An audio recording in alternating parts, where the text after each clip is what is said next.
네, 헬스케어 스타트업 인터뷰 두 번째 시간입니다. 저는 디지털 헬스케어 연구하고 있는 최윤섭이라고 하고요. 관련 헬스케어 스타트업 투자도 하고 육성도 하고 있습니다. 오늘 저희 두 번째 시간인데요. 오늘도 저희 같이 공동 진행 맡아주실 모바일 닥터의 신재원 대표님 먼저 소개해드리겠습니다.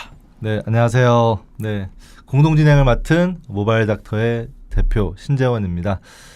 지난번에 그 최윤섭 박사님께서 이렇게 좀 책도 많이 국어책을 많이 읽으시고 제가 옆에서 좀 많이 이렇게 나름 역할을 좀 많이 했던 것 같아요. 맞습니다. 그렇죠? 네. 네. 그래서 저도 나름 이 프로그램에 좀 역할을 했고 그래서 오늘도 좀 도와서 한번 이렇게 매끄럽게 진행이 될 수 있도록 한번 해보겠습니다. 네, 감사합니다. 여기 지금 팔이 아프실 것 같은데. 네. 저희 오늘 똑바로 들고 있어요, 좀. 주인공을 소개해드리겠습니다. 이게 원래 제가 앞에 놓으려고 프린트해온 건데 제가 너무 크게 프린트해가지고 잘했어요. 놓지 못해가지고 네, 비밀 게스트인 척해서 다음에는 복면을 한번 만들어. 복면 스타터. 저 2회 나온 게 다행이네요. 말하지 말고요. 자, 아무튼 오늘 주인공이신 주식회사 웰트의 강성지 대표님 모시겠습니다. 반갑습니다. 네, 안녕하세요. 강성지입니다. 네, 이걸 치우시고. 네. 웰트 주식회사의 강성지 대표입니다. 반갑습니다. 몇 번을 치는 거야? 그게 다예요? 네. 그 소개가 그게 다예요? 소개를 좀 이렇게 그럴듯하게 해요.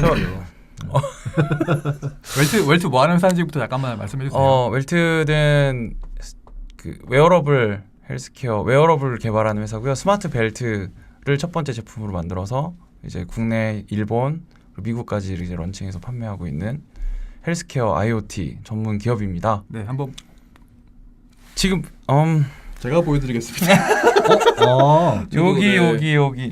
일어나서 좀 보여주세요. 이렇게 안 보여요, 시청자분들. 아니, 대표님이 하십시오. 네. 이게 상품을 가져오셨구나. 여기 이걸로 그래도 여기 그림이 있는데 저희 제품이고요. 여기 그냥 벨트처럼 생겼는데 착용하면은 요 밑에 이제 충전재 있어서 이제 충전하게 되면 허리둘레 걸음수, 앉은 시간 과식, 그리고 지금 자세랑 보행, 낙상 뭐 예측하는 기능들까지 좀 넣으려고 계속 준비하고 있어요. 좀 꺼내서 좀 이렇게 풀러봐봐 좀.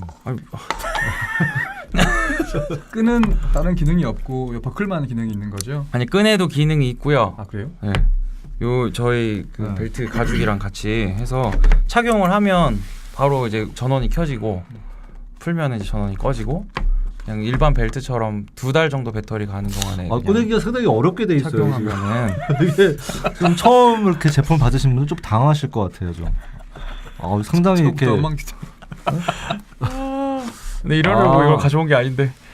네, 그렇습니다. 그냥 평범한 벨트예요, 그냥. 네, 맞습니다. 평범한 벨트고 가죽도 좋은 걸로 했네. 가죽 점점 더 좋아지고 있어요. 네. 저희 천연 가죽이고요.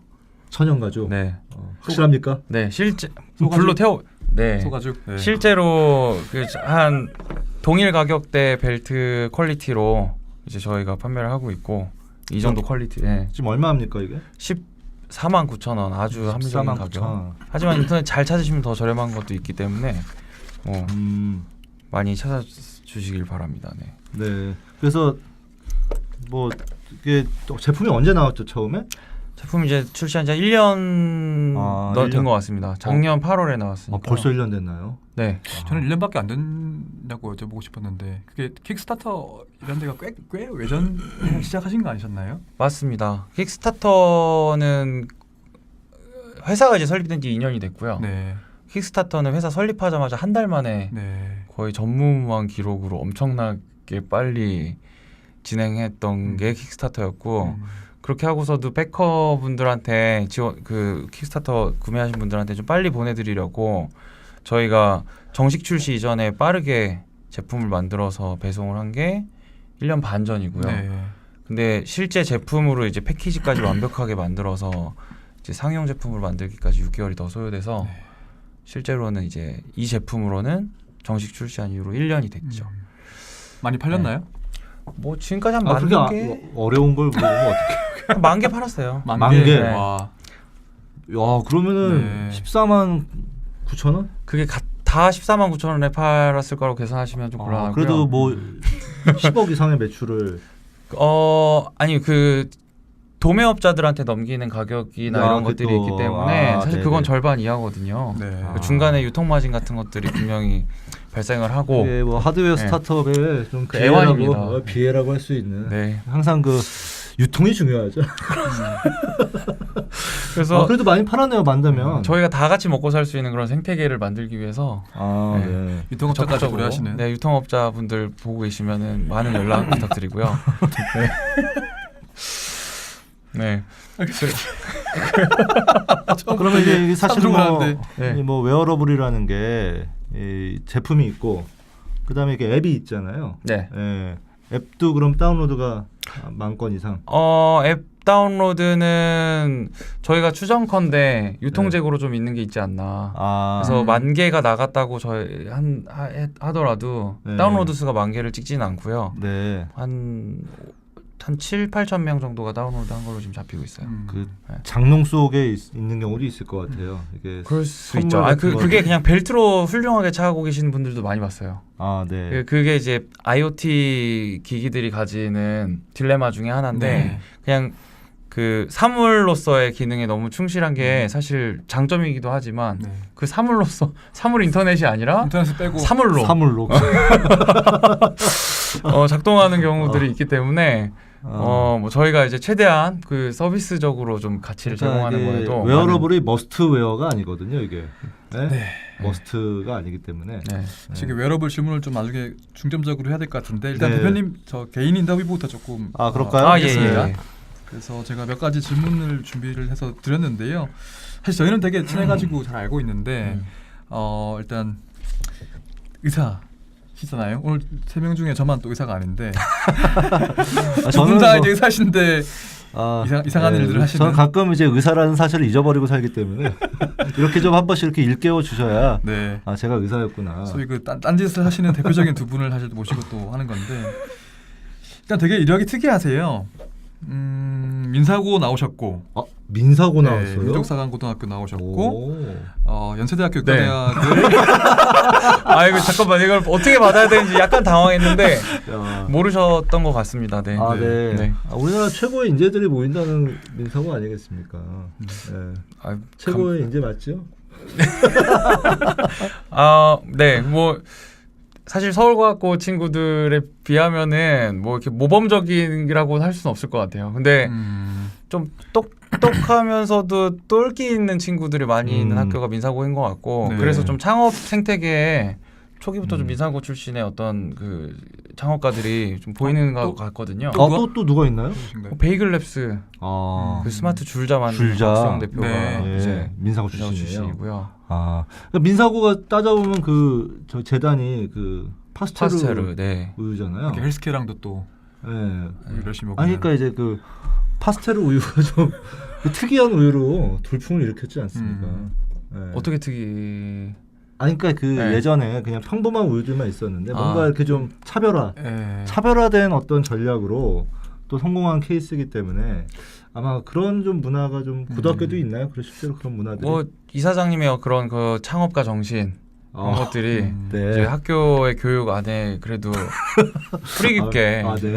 그 박혀 있기 그렇군요. 때문에 한복 입고 한복 하시는 입고 사모 이게 갓처럼 이렇게 쓰고 네. 활 쏘고 뭐 네. 그렇습니다. 그렇군요. 네. 헬스케어 스타트업 대표님은 또 안 계신가요? 그 민사고 출신 중에?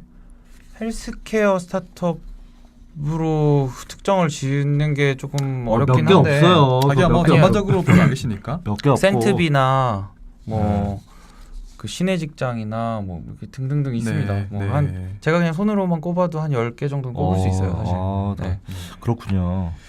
자, 그러시고 이제 연세대학교 의과대학에 가셔가지고 2009년도에 졸업을 하셨는데요. 의대 왜 가셨어요? 지금 깜빡이는 일을 하고 계신데 너무 의대 왜 질문이 직접적인가요? 너무 지금 보시면 제가 이렇게 쭉 읽어드릴게요 그냥. 네. 연대 의대 나오시고 그 다음에 이 공중보건의를 또 특이하게 보건복지부에서 하셨어요. 그 이후에 또 서울대학교 대학원으로 가셔가지고 보건학 석사 하시고 그 다음에 지금 웰트 창업하시기 전에 창업을 한 번 더 하셨던 것 같고 그 네. 모티브 앱이라고 하는 스타트업 만드셔가지고 대표를 1년 넘게 하시다가 다시 또 세브란스 병원 들어가셔가지고 인턴을 하셨는데 5개월 만에 때려치시고 또 삼성전자로 들어가셨습니다. 그럼 인턴도 수료를 못한 거예요 지금? 네, 못했죠. 네. 그러고 언젠간 이제 해보겠습니다. 뭐. 네. 그거 삼성전자에서 보자 2년을 안 채우시고 이제 그 C랩이죠. 산업벤처 같은 프로그램으로 독립하셔가지고 이제 웰트를 창업하신 건데요. 정말 왔다리 갔다리 많이 네, 했네요. 굉장히 특이합니다. 네. 특이하다고도 볼 수 있고 한 곳에 이렇게 엉덩이를 붙이고 있지를 못하는 것 같아요. 어떤가요? 아니 그냥 기회가 왔을 때 네. 이거를 잡을 거냐 안 잡을 거냐를 고민했었던 것 같고요. 그때 이제 제가 선택하는 어떤 로직이 있는데 그 로직에 의해서 제가 그냥 제 마음의 소리를 듣고 선택을 해왔던 것 같아요. 그리고 사실 웰트 같은 경우에는 이미 2년이 넘었기 때문에 엉덩이가 벌써 이제 의자에 붙어 있는 그런 느낌이 발을 뺄 수가 없는 거죠. 네. 수렁에 빠지셔가지고. 그러니까 이제 의대를 뭐 졸업했잖아요. 예. 의과대학에서는 어떤 학생이었나요? 의과대학에서는 민사고에서 이제 한복 입고 와가지고 면접을 봤던. 면접을 한복 입고 들어갔어요. 예. 그랬었던 거고. 교수님들이 뭐라 그래요? 교수님들이 이제 딱 보면 아시긴 하시는데 네. 그때 기억나는 게 면접 때 교수님한테 반말했어요. 뭐라고요? 그냥 그때 면접 볼 때 질문이 그냥 초등학생한테 과학의 이론을 좀 이렇게 쉽게 설명하는 식으로 한번 해봐라. 네네네. 그래서 제가 그럼 초등학생이라고 생각하고 설명을 시작하겠습니다. 네. 그래서 뭐라 그랬어요? 어떻게 했어요? 자, 지금부터 설명을 시작할게. 너무 큰. 네. 그랬었던 기억이 나요. 그게 벌써 한 15년 전 얘긴데. 네네. 좀 특이했겠네요. 그래서 뭔가 그냥 인상에 많이 남았기 때문에 얘를 한번 뽑아볼까 싶어서 뽑으신 거 아닐까. 그리고 민사고 있을 때도 저는 발명상 특기생으로 발명특기로 지원했던 거였거든요. 그때 대통령상 받았었는데. 정말요? 네. 뭐였나요? 가로등. 가로등? 네. 가로등이 이제 길을 비추는 방식을 조금 더 투사 범위를 조절해서 효율적으로 그 노면을 비출 수 있게 하는 개량형 가로등. 비추는 그 범위가 넓어지는 건가요? 네네네네. 빛이 좀 집중된 부분을 분산시켜서 실질적으로 비추는 그 길의 범위를 넓혀주는 에너지 절감형 가로등이었는데 그 실제로 뭐 적용이 되었나요? 가로등에? 특허도 내고? 특허를 냈다가 거절당하고 네. 실제로 사업화하는 단계도 이제 하려고 했었는데 뭐 그 나이에 그 시절에 그냥 제가 가진 능력이 좀 부족했던 것 같고요. 사업화하기. 그럼 중학생 때 발명하셔가지고 고등학생 때. 그러니까 발명 특기생으로 대학을 네. 가신 걸로. 네. 그럼 성적은 별로 안 좋았나 보다. 해안선에 항상 있었고요. 그 섬에 있진 않고. 네. 그게 항상 이렇게 섬에 있는 사람들을 이렇게 밑으로 내려보내는 거거든요. 의과대학은. 그렇죠. 저희가 한 130명, 130명 정도 있는데 그 무리의 끄트머리 정규 분포 하다가 또 다른 정규 분포가 조그맣게 있는 경우가 있어요.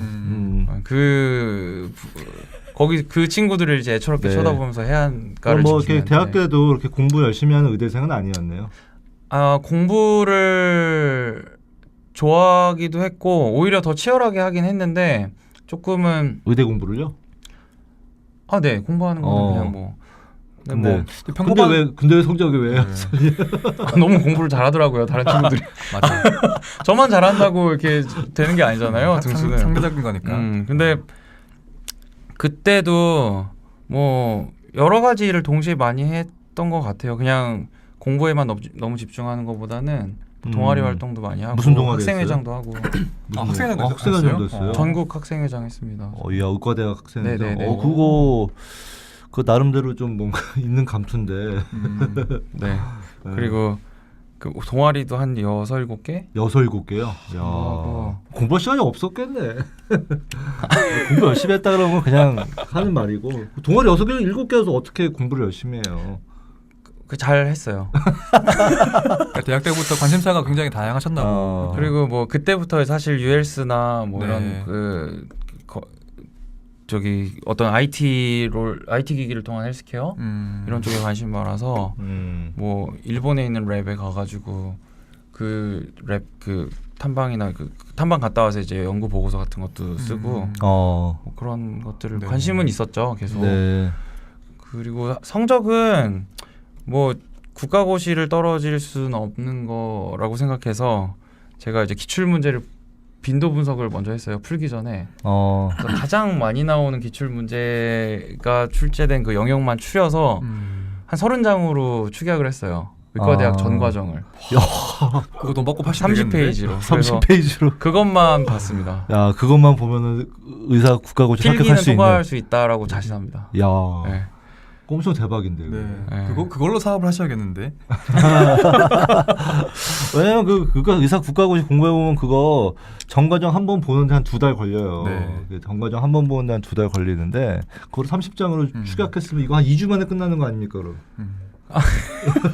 하루에도 보겠는데요. 근데 솔직히 출제 범위는 어차피 항상 똑같은 거고요. 뭐 의학의 범위 안에 그냥 사람 몸을 공부하는 거니까 네. 같은 거고 난이도도 뭐 비슷비슷하다고 생각하면 네.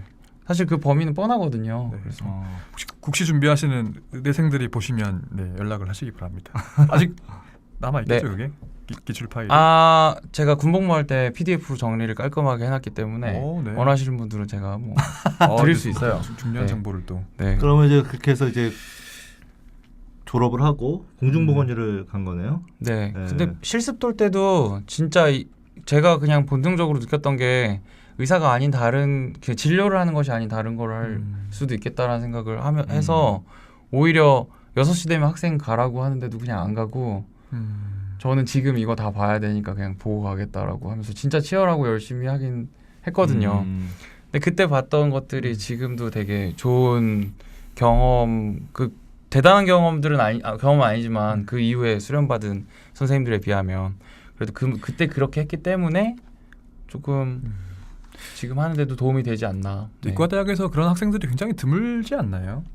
드물죠. 네, 시키는 대로 하지 않고. 네, 드물고 이게 보통은 이제 그냥 정해진 코스를 네. 따라가고 그냥 남들이 하는 거 같이 하고 묻어가고 이렇게 하는 경우가 이제 많은데 좀 신 대표님은 어떠셨어요? 저도 좀 이렇게 저도 공부를 이렇게 열심히 하는 의과대 학생은 아니었고 네. 딴 거에 좀 관심이 많아요. 딴거 이것저것 뭐 하셨나요? 제가 대학생 때 했던 거 뭐 하나 말씀드리면 제가 이제 옛날에 그 대학생 드라마가 있었어요. 네. 내일은 사랑이라고. 네. 네, 그 드라마의 서포터스 활동을 했는데 오. 그 서포터스 활동을 어떻게 하게 됐냐면 그 드라마의 감독이 누구였냐면 윤석호 감독이에요. 겨울연가, 네. 가을 동화 이런 거 만들었어요. 네. 근데 그 이제 KBS를 찾아가서 이 내일은 사랑에 대한 리포트를 써갔어요. 그래가지고 무대뽀로 콜드. 그 콜드. 네, 콜드. 그때는 네. 이제 뭐 이메일 이런 거 없으니까 네. 무대뽀로 그냥 찾아가서 이제 내일은 사랑이 이런 대학생들의 현실을 반영해야 된다. 뭐 이런 걸 이제 네. 리포트를 하고 그 다음에 뭐 경쟁 드라마인 뭐 우리들의 천국과 이런 점에서 비교된다. 네. 이런 걸 이제 리포트를 써가지고 그때 제가 혼자 한 건 아니고 제 친구와 같이. 그걸 왜 하신 거예요? 그냥 재미로? 재미로 한 거죠. 그러니까 오지랖이죠. 쉽게 얘기하면 오지랖인데 그런 활동을 이제 한 1년 반 거의 한 2년 가까이 해서 거기 뭐 드라마 소재도 제공해주고 뭐 네. 스토리도 제공해주고 뭐 이런 소품도 되고 이런 이제 서포터스 활동을 했고요. 실제로 그 활동을 저와 같이 했던 제 친구가 제 고등학교 대학교 친구인데 그 친구가 결국은 한 2년 뒤에 드라마 PD가 됐어요. 오. 지금 굉장히 유명한 감독이에요. 제가 여기서 이름을 뭐 밝히긴 좀 그렇지만 네. 우리나라에서 그래도 한 5손가락 안에 꼽히는 그런 굉장히 유명한 드라마 감독이 됐습니다. 그래서 뭐 그런 걸 대학생 때 제가 했었어요. 대표님 또 이후에 그 의학 전문기자 되시고. 네, 그러니까 뭐 저도 그때부터 이제 조금 뭐 그런 미디어나 언론적으로 그런 소질이 좀 있었던 것 네. 같아요. 네. 되게 특이한 의대생이셨던 두 분을 모시고 또 이야기를 하고 있습니다. 결국엔 또 창업으로 또 수렴이 되게 됐는데 일단 뭐 그 보건복지부 이 얘기부터 좀 해볼까요? 그 공중보건의를 보건복지부에 가는 게 되게 드물지 않나요? 드물고 되게 어려워요. 시험을 되게 잘 봐야 돼요. 여기. 시험 쳐서 가는 거예요? 시험 쳐서 가는 건데 복지부를 지원하는 게 이게 보건복지부가 지금은 이제 저기 오송 뭐 그쵸. 세종시에 네. 있는데 그 저는 이제 서울에 있었거든요. 안국동 옛날 그 현대 옛날 현대 건물에 있었거든요. 그러니까 이 서울에서 출퇴근이 가능한 이런 자리거든요. 그러니까 굉장히 그 경쟁이 많기 때문에 그때 현대 거기 안국동 네, 있을 때 거기 있었어요. 그래서 시험을 네. 잘 봐야지만 제가 들어갈 수 있는 걸로 알고 있어요. 맞죠? 저희 때 시험이 없어지긴 했는데 없어졌어요? 네. 이게 또 세대차 느끼네. 시험이 그래서 없어졌어요. 지금도 이제 그 무작위로 추첨해가지고 무작위로 추첨. 합니다. 그러니까 네. 이게 너무 아마 원성이 많아서 너무나 이렇게 좋은 자리인데 경쟁이 심하니까. 근데 경쟁이 심하죠. 복지부 그 자리만큼은 무작위는 아니었어요. 아 그래요? 저는 원래 배치를 받기를 처음에는 원주보건소로 갔었고 네네. 거기 있다가 이제 복지부로 가는 기회를 얻었던 어떡해요? 거고요. 아 뭔가 좀 그게 있었나? 집안에 끈이 뭐 백이 있었나? 아닙니다. 절대 그렇지 않고. 얼굴로 제가 이번 강 대표 나온다고 하시니까 다들 잘생겼다고 막 맨날 잘생겼다 강성진. 여러분의 많은 성원에 감사드립니다. 내가 이제 몇 년 안 시간이 남았어요. 많습니다. 이제 몇 년 안 남았어요. 아직 가짜 아니죠? 이제 30대 중반을 가는 나이이기 네. 때문에 40대 넘어가면 다 똑같아져요. 네. 어떻게 복지부로 아까 이렇게 하신 말씀 중에서 마음의 소리를 듣고 진로 결정했다고 하시던데 네. 복지부로 가신 것도 그런 뭐 어떤 계기가 어떤 거였는지. 사실은 공보위를 가는 결정을 하고 나서 복지부 가는 것까지 이제 저는 준비를 하게 된 건데 인턴 레지던트 하고 군의관 이렇게 가서 MBA 준비하든지 전략 컨설팅 하든지 하는 정도의 그 계획을 갖고 있었어요. 의과대학 다닐 시절에는. 특이하게 또 MBA까지. 네. 근데 그냥 저희 그 가까운 선배 중에 좀 이렇게 다른 학교를 먼저 다니고 의대에 오신 좀 경험 많은 선배가 그 정도의 플랜을 할 거면 먼저 군대를 가라. 그래서 저 인턴 먼저 하고 이렇게 하는 게 낫지 않을까요? 그랬더니 그 결정이 너가 말한 거에 비해서 훨씬 쉬운 결정이다. 네.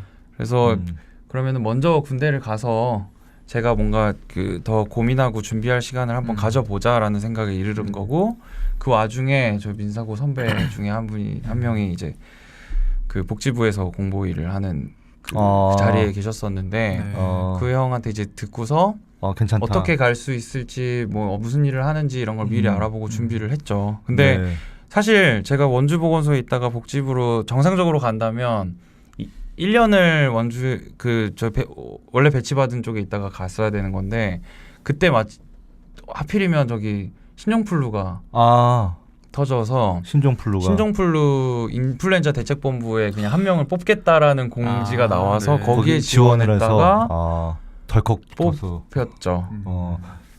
근데 정말로 저는 정책기구에서 한번 일을 해보고 싶은 욕심이 있었고 사실 신종플루가 끝나자마자 복귀를 하는 걸로 저는 듣고서 갔었는데 정말 너무 재밌어가지고 진짜 열심히 했더니 이렇게 일 잘하는 애를 데리고 또 있으면 편하잖아요. 또 윗사람들이. 네. 그래서 눌러앉게 된 거예요. 그래서 건강정책과에서 그 ULS 정책이나 이런 쪽 하는 거를 제가 그냥 관심사가 그쪽에 있는 거를 알아주셔서 그쪽 일을 좀 볼 수 있게 기회를 주신 거죠. 주로 이제 ULS 이런 쪽에 일들을 하시게 된 거예요. 그 이후로는? 네, 초기에 건강관리 서비스 법안을 만들고 시범사업 운영하는 파트에 제가 이제 같이 속해서 뭐 국과장님, 사무관님, 주무관님이랑 같이 짝지를 이뤄서 이제 그때 건강관리 서비스를 이제 뭐 이렇게 전면적으로 허용하냐 말아야 되냐 굉장히 좀 말이 많았고 굉장히 좀 시끄러웠어요. 그 보험사 관련된 그걸 말씀하시는 거 맞아요. 의료 민영화 이슈로도 엮이고 그러니까 이제 그게 병원이 아닌 이제 다른 일반 회사나 이제 다른 기관들이 그런 건강관리 서비스를 할 수 있게 해주는 어떤 그런 법안이었는데 저도 이제 그때 기자 생활할 때기 때문에 기억이 나는데 그때 굉장히 좀 첨예하게 이슈가 뜨거웠었어요. 그래서 결국은 이제 어떻게 보면은 굉장히 처음에 계획했던 것보다는 굉장히 좀 이렇게 좀 어떻게 보면 후퇴해서 축소돼서 결국은 이제 좀 제한적인 수준에서 뭐 진행을 해 나가는 식으로 이제 정리가 됐죠. 네, 맞아요. 그 당시 이제 변웅전 의원님 발의 그리고 손승미 의원 그 다음에 손승미 의원 발의 해가지고 그 법안들 이제 공청회하고 포럼하고 운영하고 이런 것들 다. 되게 네. 많이 배우셨겠어요, 실제 정책 같은 거 하시면서. 사실상 저의 첫 번째 사회생활이었다고 저는 생각하고 네. 그러면서도 정책이 돌아가는 모습이나 그리고 한 1,000명 이상 운영되는 그 조직의 어떤 조직 생활이나 그런 것들을 골고루 다 경험할 수 있었던 것 같아서 정말 저에게 찾아온 그 하나의 어떤 기회가 아니었나 네. 생각을 합니다. 지금 스타트업 하실 때에도 예를 들면 많은 대표들이 예를 들면 사회 경험 별로 없는 채 그냥 하거나 혹은 정책 관련해가지고는 경험이 없는 분들이 대부분이신데 그때 경험이 지금 스타트업 경영하실 때에도 좀 도움이 된다든지 이런 부분이 있나요? 아, 물론 그렇습니다. 그리고 의료나 헬스케어 영역이 규제를 빼고서 논할 수 있는 그쵸. 영역은 아니라서 네. 그 당시에 제가 좀 행정적으로 정무적으로 좀 감각을 다질 수 있는 그 옆에서 같이 이제 경험을 하면서 국가장님들, 장관님들 이렇게 말씀하시고 사고하시는 것들을 볼 수 있었어서 그런 게 이제 저로서는 너무 좋았고 그리고 당시에 언론 네. 기자님들도 사실 출입 기자님들 계시니까 네. 뭐 의사 출신으로는 김양준 기자님이나 네, 김양준 네. 기자 예, 잘 알죠. 뭐 이철준 기자님, 김철준. 김철준 기자님이나 네. 뭐 이렇게 왔다 갔다 뵐 수 있는 기회들이 많았는데 뭐 기자로서의 의사 출신의 기자로서의 삶이나 뭐 의사 출신의 공무원들 네. 분들의 삶이나 이런 것들 옆에서 볼 수 있어서 네. 너무 좋았죠 사실. 네. 그럼 네. 그 공보위 생활을 끝나고 나서 바로 창업을 한 거예요? 그때 이제 뭐 열심히 준비해서 사무관으로 들어갈 수 있는 기회를 사실 잡을 수도 특채를 하죠. 예. 있을 것 같은데 저로서는 그때 시범 사업하면서 네.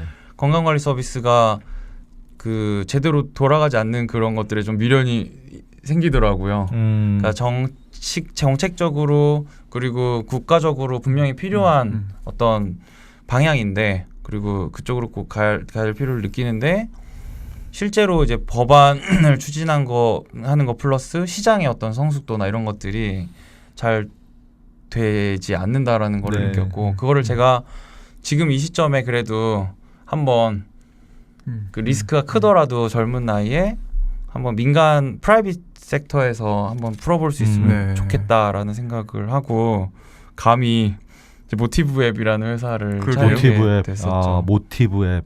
2012년도에 창업하셔가지고 14년까지. 네. 네.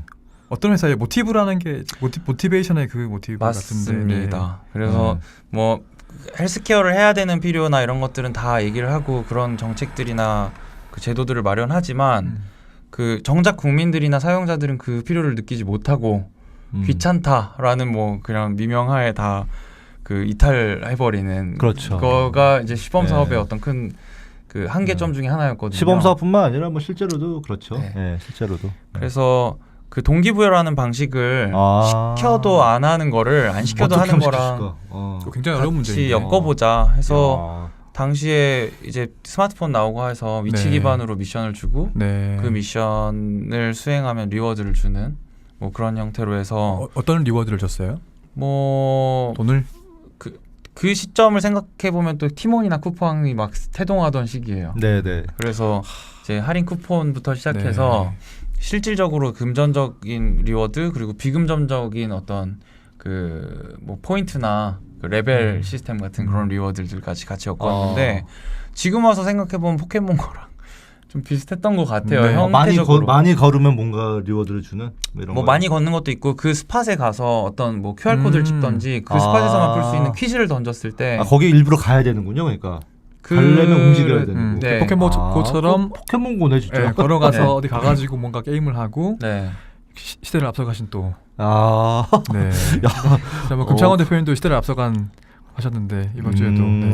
진짜 어떻게 보면은 정말 네. 혁신적인 아이디어였는데 그 당시로서는 아닙니다. 지금 저는 그 되게 형편없는 아이디어였다고 생각을 하고 솔직히 반응은 어땠어요 실제로 시장에서? 반응은 기대만큼 전혀 따라오지 않았고요. 그게 그 사업을 통해서 제가 뼈저리게 느꼈던 게 너무 공급자 위주의 시각으로 그 서비스나 어떤 그런 그 서비스를 디자인했다. 네, 솔루션을. 네. 그런 결론을 그러니까, 얻었죠. 사실 걷지 않아도 쿠폰을 주는 곳은 많았고요. 네. 그렇죠. 그러니까 이게 네. 결국은 그거는 제가 봤을 때는 이게 굉장히 좋은 아이템인데 일단 니즈가 진짜 있냐 그런 니즈가 진짜 있냐를 좀 명확하게 생각을 안 한 거죠. 당연히 있을 것이라고 생각을 하고 네. 이런 좋은 걸 만들면 사람들이 쓰겠지. 뭐 이런 어떤 관점으로 접근을 사실 했다. 그때는 폴스케어나 뭐 이런 서비스들이 이제 한참 그때 페이스북이나 트위터를 이기고 이제 더 부상할 거다. 네. 차세대 SNS가 네. 될 것이다.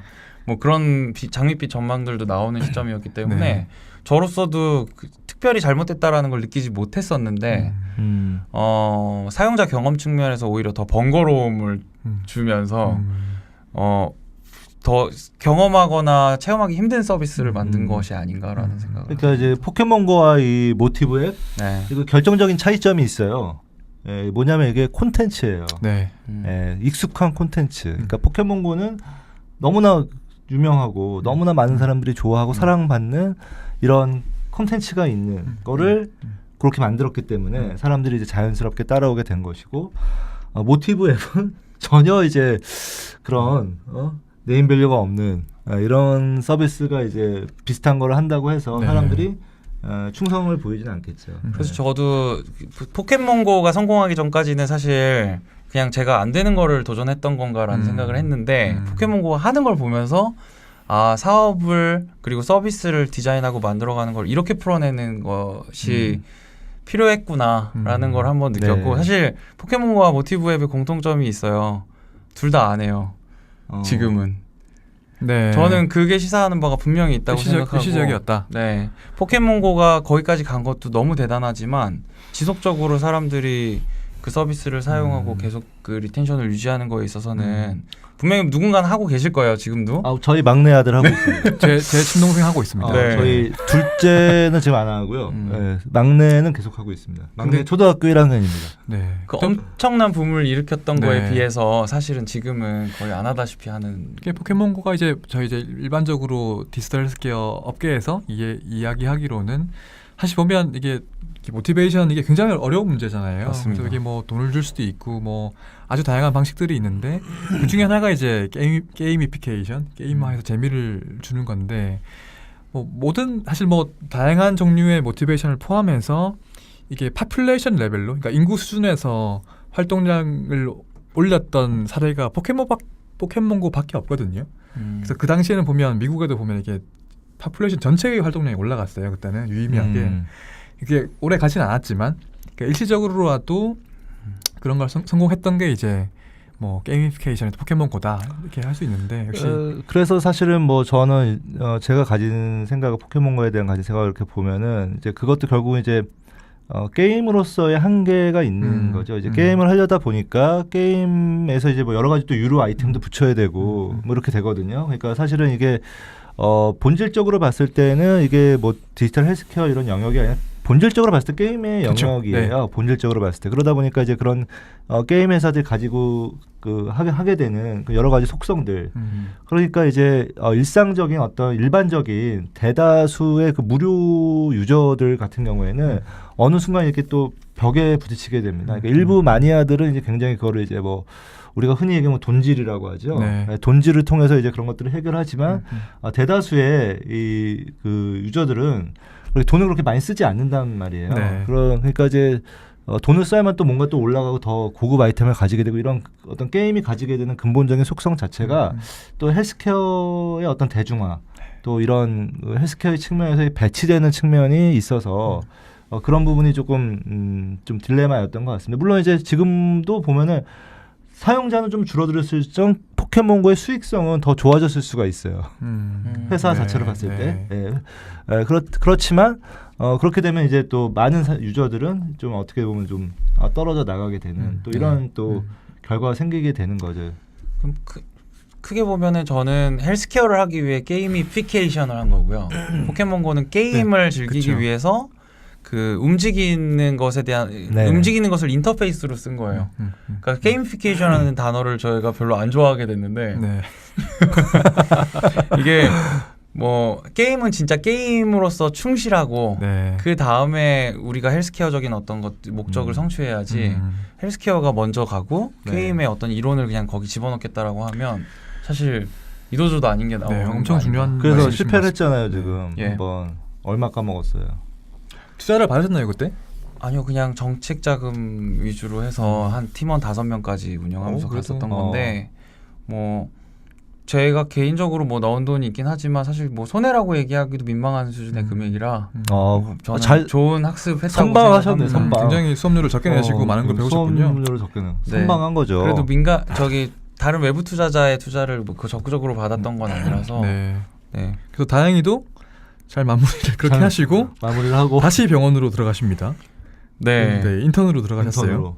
사실 그 기간에 저는 보건학 석사를 하면서 네. 보건학 공부를 했고 OT법을 하시면서 예, 그 학문적으로 어디까지 그 연구가 진행되어 있는지가 너무 궁금해서 그것들을 좀 알고 싶어서 해왔던 거고 그 이후에 뭐 병원에서 경험을 하는 것이 필요하다는 그냥 조언들을 너무 많이 해주셔가지고 네.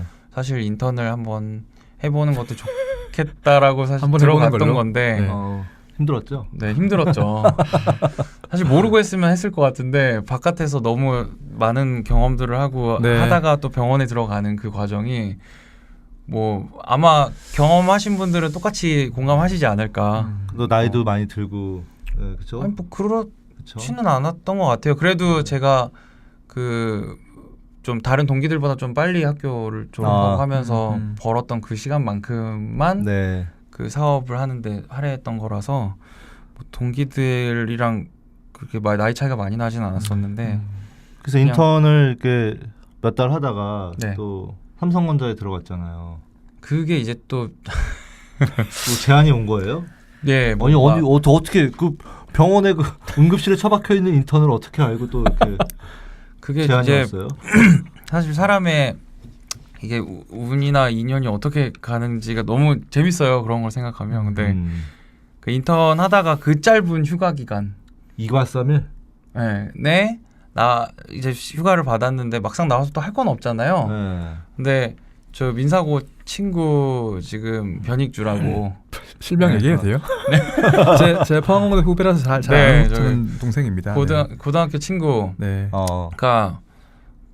뭐 삼성전자에 이제 들어가서 박사 그 졸업하기 전까지 약간 대기를 하고 있는 그런 약간 깨어 있는 기간에 있었는데 한국에 뭐 정리할 게 있다고 잠깐 들어왔다가 코엑스에 무슨 헬스케어 관련된 뭐 박람회 키메스는 아니었던 것 같은데 네. 무슨 뭐 그런 게 뭐 있었어요. 박람회가 있었어요. 그래서 인턴 휴가 동안에 그런 걸 갔어요? 그 친구를 보려고 갔는데 그 친구가 이제 기왕 온 김에 그런 거 재밌는 것 같으니까 한번 보러 가자. 일본에서 아마 귀국했었던 것 같고. 네. 네. 그래가지고 갔는데 제가 이제 그 전까지도 헬스케어 스타트업 하고 뭐 하면서 봐왔던 것들이 있으니 뭐 같이 이제 구경하면서 이런저런 얘기도 했죠. 근데 본인이 속해 있는 그 무선사업부 삼성전자 무선사업부 그 팀에 이렇게서 이제 의사가 한 명 있었으면 좋겠다고 얘기가 나오는데 좀 이렇게 젊고 뭐 이렇게 IT 쪽에도 좀 밝으면서 그래도 뭐 헬스케어 쪽에 대한 경험이나 뭐 그런 지식들도 좀 있는 그럼 딱 적임자죠 진짜. 강성지네. 사람을 찾는다. 강성지 되겠습니다. 그래가지고 그런 사람 그런 적임자가 별로 없어요. 진짜 없죠. 네. 없어요. 그래서 그 다음 날 바로 점심을 먹고 상무님이랑 그리고 병원으로 돌아가지 않았던 것 같아요. 그러면은 네. 그냥 휴가 끝나고 복귀를 안 한 거예요. 뭐 거의 타령을 하시는. 아니 뭐 중간에 뭐 여러 가지 과정들이 분명히 있긴 있었는데 뭐 전체적으로 보면은 그렇게 난리 났겠네 됐던 병원 거. 욕좀 먹으셨겠는데 진짜 병원에서. 그래서 이 얘기를 사실 별로 하고 싶지는 않았는데 자꾸 물어보셔가지고 제가 지금이라도 저기 세브란스 그 당시에 같이 일했던 인턴 동기들 저기 교육수련부장님 죄송하고요. 제가 그 저기 조금 민폐 끼친 만큼 나와서 더 열심히 하고 있으니까 뭐 좀 네. 응원하는 마음으로 그렇구나. 돈 많이 버셔가지고 기부를 하십시오. 네, 병원에 저기 네. 많은 기여를 할 수 있도록 열심히 하겠습니다. 네.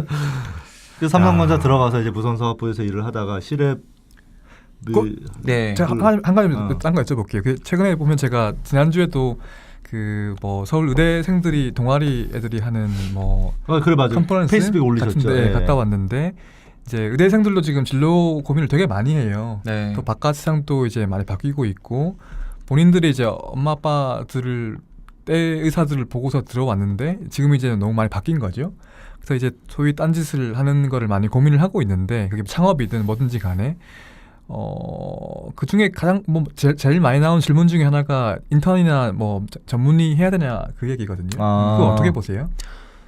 지금 전문의 하셨고 강 대표님 전문의 그러네요. 전문의 하신 분들은 전문의 하는 게 맞다고 얘기하고요. 전문의 안 한 분들은 전문의를 안 해도 괜찮다로 아마 얘기할 거예요. 근데 네, 실제로 그 같이 오셨던 문여정 이사님은 전문의 하는 걸 또 권하셨습니다. 네네네. 산부인과 전문의셨으니까. 그거는 좀 섹터에 따라서 저는 좀 다른 것 같고요. 그러니까 예를 들어서 이제 뭐 그냥 우리가 뭐 창업이라는 예를 들어서 기자 생활을 하려면 저는 전문의를 하는 게 좋다고 생각을 하고 창업으로 봤을 때는 저는 전문의까지는 꼭 필요 없는 것 같아요. 물론 이제 전문의가 좀 필요한 창업의 영역도 있겠죠. 영역이 있겠지만 네. 제가 봤을 때 대다수의 헬스케어 쪽 창업은 전문의를 꼭 안 해도 될 것 같고 다만 인턴 생활을 좀 해봐서 인턴 생활을 해봐야 임상이라는 걸 알 수 있거든요. 그러니까 임상이라는 거에 대한 감을 가지려면 이렇게 강성지 대표님처럼 몇 달이라도 병원 생활을 좀 해보고 1년 꼭 하시고요. 몇 달 하시는 거는 제가 다시 그러니까 한번 그 임상이라는 어떤 그 경험을 왜냐면 학생 때는 경험할 수 있는 게 한계가 있거든요. 이게 그러니까 최소한 인턴 생활이라도 하고 뭘 하면은 저는 좀 좋을 것 같아요. 동의하시나요? 네, 맞습니다. 저도 그 어떤 역할을 나와서 이제 딴짓이라는 거의 범주 안에서 어떤 역할을 할 것인지에 따라서 분명히 뭐 일장일단이 있다고 보고요. 근데 딴짓이라는 표현이 좀 저는 좀 거슬리긴 하는데 하여튼 그 진료를 하지 않는 의사로서 임상위의 다른 그 의사의 역할을 한다고 했을 때 사실 전문의를 하고 안 하고보다는 실제 그 필드에서 얼만큼 전문성을 내가 갈 그 딴짓을 하는 필드 안에서 얼만큼 자기가 다시 러닝커브를 그리면서 전문성을 가질 수 있느냐가 더 중요하다고 생각하기 때문에 각자의 판단에 맡겨서 그냥 뭐 판단하셔야 되지 않을까 저는 그렇게 생각합니다. 네.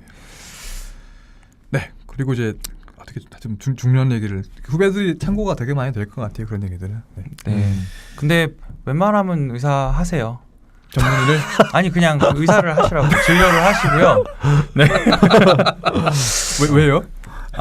이게 사실 초기에는 뭐 저 밖에 나와서 진료 안 하고 다른 거 하는 거를 저는 제 성향에 맞아서 제가 재밌어서 더 잘 하는 것도 있는데 그냥 자꾸 이런 분위기를 만들다 보니까 좀 이렇게 관심 갖고 동경하면서 언급결에 좀 이렇게 해보겠다고 나오는 친구들도 생기더라고요. 근데 그렇게 나오는 친구들이 얼만큼의 의지로 사실 더 어려운 도전인데 자기의 의지를 꿋꿋이 세워가면서 갈 수 있을지 좀 의사보다 창업이 더 어렵다. 네, 걱정이 되고 사실 제가 의사 하라고 했음에도 불구하고 나오는 그런 친구들이 저는 정말 진짜라고 보기 때문에 그냥 공개적으로는 의사를 하시라고 저는 말씀드릴 거고 만약에 누군가가 이 조언을 듣고도 나오신다면 저나 신재원 선생님께서 많이 도와줄 거라고 저는 확신합니다.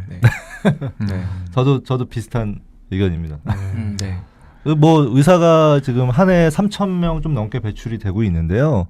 사실 뭐 이 분야로 뭐 몇백 명씩 들어올 필요는 없고 사실 저는 항상 얘기하지만 이 창업 분야로 1%의 의사만 들어오면 된다. 1%. 나머지 99%는 진료나 뭐 다른 원래 하던 일을 하고 1%만 예를 들어서 한 30명. 30명 정도만 이런 예를 들어서 뭐 창업이든 뭐 어떤 다른 길로 가게 되면은 뭐 저는 괜찮다고 봐요. 몇 프로쯤 될까요? 그 의사 면허 따시는 분들 중에서 진료 안 하시고 다른 거 하시는 의사가 지금 10만 명이 넘거든요. 아마 딴짓하는 분이 제가 알기로 1% 안 됩니다. 1%도 안 되고요. 저도 의대 가서 사실 항상 물어보거든요. 임상 안 하실 분 손 들어보라고. 거의 없어요, 사실은.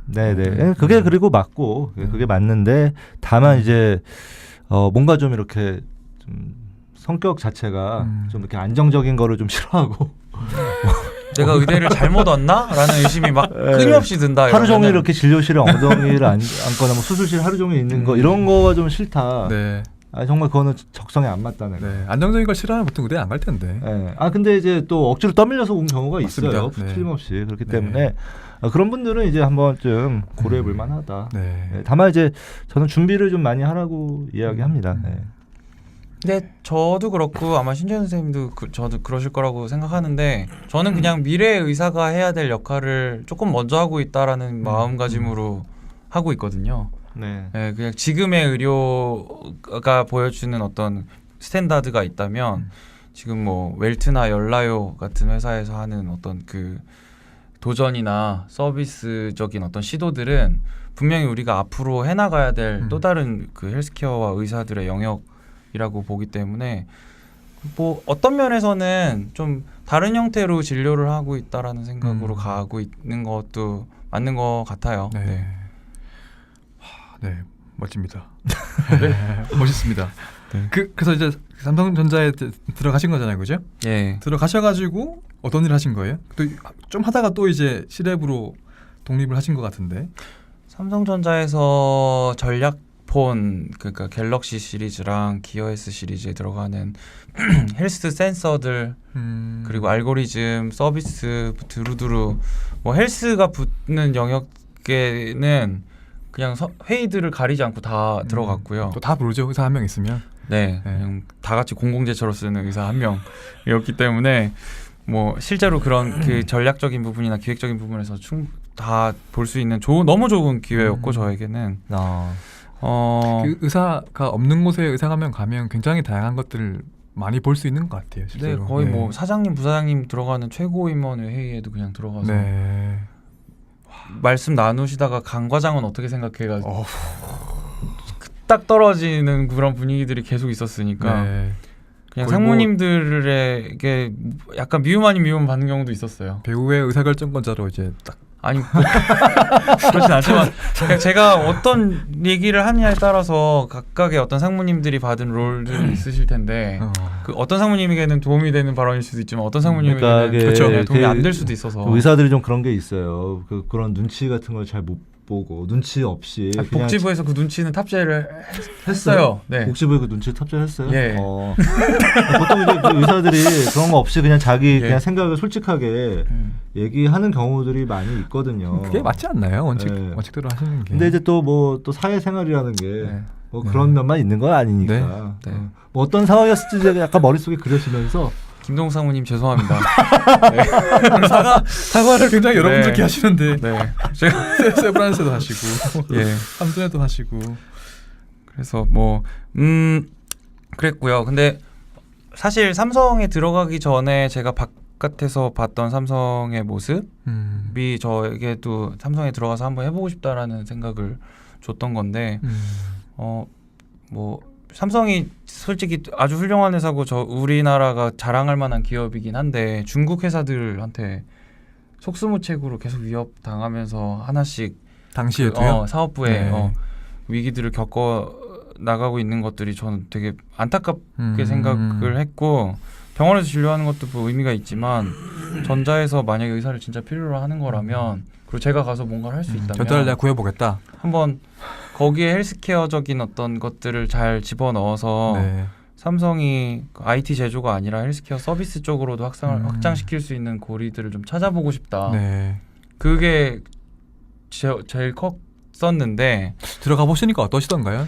저는 이제 개인적으로 대기업에 일했을 때는 굉장히 부속품, 제가 의사가 아니어서 그런지 모르겠지만 그냥 아주 원오브댐으로 소비당하는 그런 느낌이었었거든요. 아무런 유의미한 기여를 하지 못하고. 분명히 그런 것을 느끼긴 했는데 그래도 그 많은 발언권들을 얻어서 저의 의견을 피력할 수 있는 기회들은 주어졌었어요. 근데 궁극적으로 의사결정할 때는 그래도 그 회사가 영위하고 있는 업의 본질에 딱 그 KPI가 찍혀 있어서 IT 제조의 회사라는 거를 사실 벗어나기가 힘들었죠. 그러니까 핸드폰을 몇 대 팔고 그걸로 인해서 매출이나 영업이익이 어떻게 나오는지 그런 것들이 사실 더 중요한 거라 뭐 헬스케어를 한다 그러면 사실 궁극적인 KPI는 우리 서비스를 이용하는 이용자가 더 건강해지는 거를 그쵸. 추구해야 되는 거잖아요.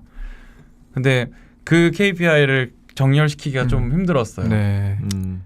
그러니까 완전히 이제 그 새로운 개념을 도입을 해야 되는 거거든요. 네. 그래서 사실은 뭐 그거는 일개 뭐 이렇게 과장이 할 수 있는 건 아니고 그것도 뭐 상무 레벨에서 할 수 있는 것도 힘들어요. 힘들고 네. 그거는 이제 거의 오너 수준에서의 큰 뭐 방향성이나 이런 게 결정이 되지 않으면 사실 좀 힘든 거라고 할 수 있고 사실은 이제 이 헬스케어라는 영역이 어떻게 보면 이제 한 30년 전에 그 뭐 반도체 그리고 한 20년 전에 그 휴대폰 시작 단계 뭐 그런 정도의 어떤 지금 시장 상황이라고 봐요 저는. 그렇기 때문에 전략적으로 뛰어들어서 거기에 진짜 뭐 올인을 해야 될까 말까한. 네.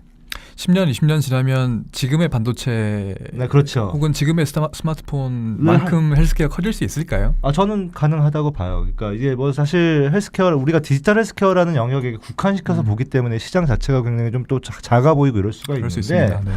사실은 의료기기나 뭐 제약을 빼더라도 의료기기나 다른 거 합치면 반도체 시장보다 더 커요. 네, 그래서 뭐 그런 것들까지 고려해서 사실 뭐 삼성도 이제 그런 부분 충분히 고려했다고 저는 뭐 생각을 하지만 그래도 이제 그런 행보들이 조금 이렇게 공격적이지는 않았던 것 같아요. 네. 공격적이지 않았고 좀 이렇게 뭔가 좀 수비적인. 기존의 사업에 네. 아까 말씀하신 KPI 저는 그게 굉장히 공감이 되는데 그러니까 새로운 사업을 하지만 기존의 사업의 틀에서 그걸 평가하는 거잖아요 결국에는. 네. 그래서 그런 계속 그 기존의 프레임에서 벗어나지 못하는 게 좀. 그러니까 예를 들어서 이런 뭐 사업을 결정하려면 만약에 제가 뭐 저는 뭐 그런 자격은 없습니다만 저한테 무슨 그런 무한대 삼성이 거의 무한대의 돈이 있잖아요. 무한대 인력이 있고 뭐 그 정도라면은 예를 들어서 뭐 5조, 10조 이걸 딱 해가지고 딱 그 뭐 10년치 이만큼 간다라고 그냥 계획을 쓰고 그냥 그 돈 10조를 투자한다라고 생각하고 뛰어들면 될 것 같아요. 10조가 있으시면 어디 돈을 넣으실 거예요? 다 헬스케어 하죠. 중에서 전 통장에 영역을 넣으실 것 같은데. 전 영역을 다 하죠. 전부 다. 전 영역을 다 하죠. 그래도 우선순위를 몇 개 꼽아 보신다면 제가 꼭 여기서 밝혀야 되나요? 알겠습니다. 네, 그거는 이제 나중에 시청자분들께서 컨설팅을 받으시는 걸로. 네. 지금 너무 저희가 아직 웰트까지 못 갔어요 저희가. 그러니까 이제 개인적인 이력이 너무 화려하셔서 어떻게 보면 이제 뭐 저도 굉장히 좀 이력이 특이하고 좀 그렇지만 또 저는 이게 저와 이렇게 비슷한 길을 가고 있는 이런 어떻게 보면 의사 후배잖아요. 네. 그리고 후배가 있는 게 저는 굉장히 뿌듯하고 사실 이 자랑스럽고. 선배님들 같은 분들이 저희 세대한테도 이렇게 좀 이렇게 멘토의 역할들을 해주신 거라. 근데 뭐 창업은 비슷한 시기에 했어요. 그래서 저도 저희 후배들 만나고 이럴 때 되게 좀 어깨가 무거워요. 그리고 제가 가는 그 하는 걸음 한 걸음이 조금 조심스럽게 느껴질 때가 네. 많아요. 맞아요. 그런 네. 게 있어요. 네. 저도 굉장히 어깨가 무겁고 꼭 성공해야 된다. 왜냐하면 내가 여기서 실패하면 앞으로 의대 후배들이 아무도 이 분야를 안 올 거다. 네. 이런 어떤 그 마음가짐이 있기 때문에 네. 꼭 성공해야 된다. 반드시 어떤 일이 있어도 뭐 이런 어떤 미션을 가지고 좀 일을 하는 느낌이 좀 있습니다. 그래서 이제 많은 분들이 보시기에 또 의사 출신이기 때문에 쟤는 대충 하다가 또 뭐 잘 안 되면 돌아갈 때가 돌아가서 있겠지. 돌아갈 때 있고 뭐 이런 식으로 생각하시는 분들이 의외로 많거든요. 많이 만났어요 그런 분들. 그리고 네. 그런 질문을 또 하시는 분들도 계시고. 근데 저희 같은 사람들은 진짜 이거에 들어온 이상 네. 후배들한테 이렇게 쉽게 얘기하면 이렇게 좀 후배들한테 좀 쪽팔리면 안 된다. 뭐 이런 생각이 있어요. 좀 속된 말로. 네. 그래서 여기서 이제 뭔가를 만들어내고 뭔가 여기서 또 이제 우리 윗세대도 영역은 좀 다르지만 다른 영역에서 성공하신 분들이 1세대들이 좀 있잖아요. 네. 저희가 어떻게 보면 2세대인데 여기서 한번 또 이런 디지털 헬스케어 쪽에서 성공을 한번 해보고 싶다. 이런 네. 마음이 있어서 좀 앞으로 좀 저희들을 만날 때 그런 오해들은 좀 안 해주셨으면 하는 그런 좀 바람이 있습니다. 사실 지난주 그 서울대 동아리 모임에서도 이런 얘기 나왔었는데. 그래요? MD 위너스 말씀하시는. 네, MD 위너스 했던 거. 그때 그 류정원 대표님이라고 그 힐세리온 네. 휴대용 초음파 기기 만드시는 그런 분들 얘기하실 때 한번 모시면 될 것 같은데 그런 분 이제 투자 받으실 때 보면 VC들이 그런 걸 물어본대요. 당시 의사니까 이거 잘 안 되면 어차피 진료해서 돈 벌면 되는 거 아니냐고. 저도 많이 봤어요. 네, 그래서 그 벤처 캐피탈리스트 분들이 의사가 CEO로 있는 스타트업에게는 돈을 넣기를 되게 주저한대요. 그런 이유 때문에. 네네네. 배수의 진을 안 치고 있다는 느낌이 들어가지고 그런 걸 어떻게 설득하셨어요? 지금 뭐 투자하기 나중에 하겠지만 투자했다가 안 되면 제가 진료해서 갚을 수 있다고. 그 명답인데요, 진짜. 묘하게 설득력이 있네 이거. 그런 거보다는 우선 제가 사실 지금까지 뭐 갑자기 창업을 한 것도 아니고 해왔던 어떤 그 삶의 이력들을 트랙 레코드를 보시라. 주시면 네.